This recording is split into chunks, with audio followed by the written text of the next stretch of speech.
কোথায় থাকে? এর কি বাপ মা নাই? এর কি আত্মীয় স্বজন কেউ নাই? মেয়েরা আমাকে প্রচন্ড পরিমাণে লাইক করে বিকজ আমি খুবই রোমান্টিক। এর কি ওস্তাদ কেউ নাই? কোন এলাকায় সে থাকে? তাকে হয় শাসন করেন অথবা তাকে নিয়ে গিয়ে আইনের হাতে তুলে দেন, পুলিশের হাতে তুলে দেন। তোমার গার্লফ্রেন্ড যদি এসএসসি এক্সামিনেশনে ফেল করে ইমিডিয়েটলি তাকে একটা মেসেজ ড্রপ করো। আমি এই ছেলেটাকে যেই মেসেজ ড্রপ বলেন, আপনিও চিনেন আমরাও চিনি, একে আলেমই মনে করি না। নোরা ফাতেহি তার হাজবেন্ড হিসেবে এমন একজনকে প্রেফার করে যে আল্লাহকে ভয় করে। সুবহানাল্লাহ। কিছু মানুষকে ইদানিং দেখা যাচ্ছে যারা প্রেমের আলাপ ছাড়া কোনো আলাপ নাই, গার্লফ্রেন্ড বয়ফ্রেন্ডের কথা, গার্লফ্রেন্ডকে মেসেজ ড্রপ করার কথা। আমার গার্লফ্রেন্ডকে আমি কিছু ইসলামিক বই গিফট করেছিলাম। আমি বলি কি, যে এমন কথা বলে শুধু মেসেজ ড্রপ করার কথা, ওকে থানায় ড্রপ করেন অথবা ওকে পাবনা পাগলা গারদে ড্রপ করেন। তুফান মুভিতে সাকিব খানকে জিজ্ঞাসা করা হয়েছিল তুই কি চাস। আরে আপনি সিনেমার একটা কথা বললেন যে অমুক সিনেমা এই ঈদে মুক্তি পেয়েছে। আপনি যখন এই সিনেমার নেগেটিভ 4-5টা বিষয় বলবেন, অনেক শ্রোতা আছে এটা ক্লিক করে দেখতে চাইবে যে আসলে হুজুর এটা বলেছে, একটু খুলে দেখি না কি আছে আসলে। তার মানে আপনি উৎসাহিত করেছেন।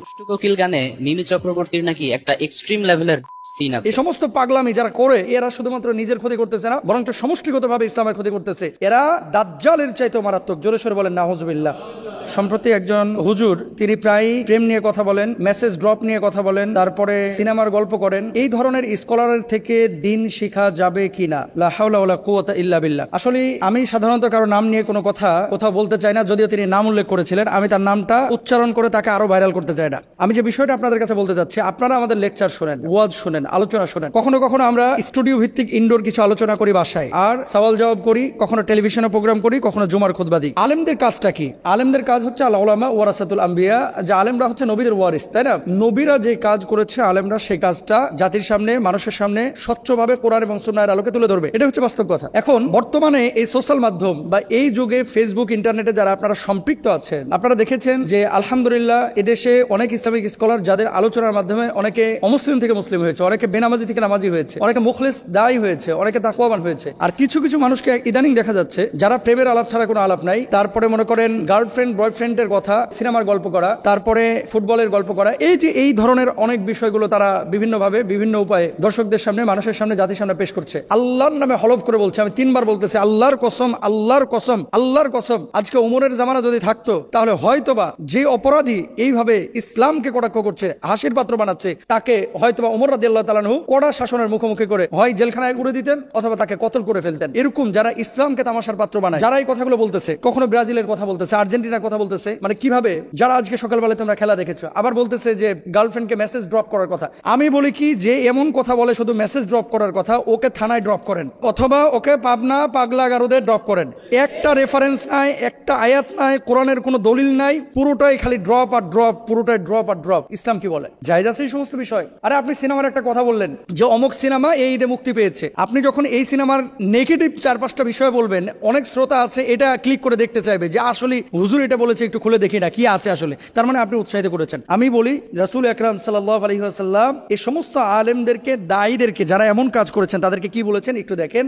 এরা দাজ্জালের চাইতেও মারাত্মক। জোরে সোরে বলেন নাউজুবিল্লাহ।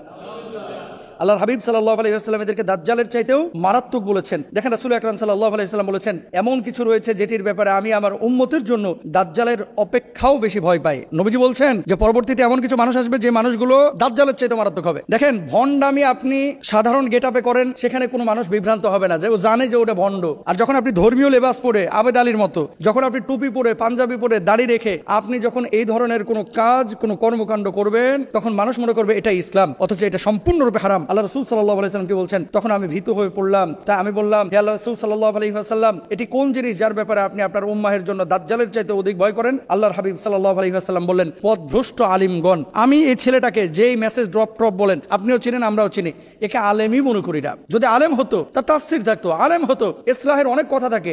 আলেম যদি হতো, তাহলে কোরআন হাদিসের অনেক কথা থাকে যেগুলো নিয়ে কথা বলতো। সারাক্ষণ খালি এই যে গার্লফ্রেন্ড বয়ফ্রেন্ড এই ধরনের আলাপ আচরণ যারা করে, তাদের আলোচনা শুনেন না ভাই। আর আপনাদেরকেও বলি, কোথায় থাকে?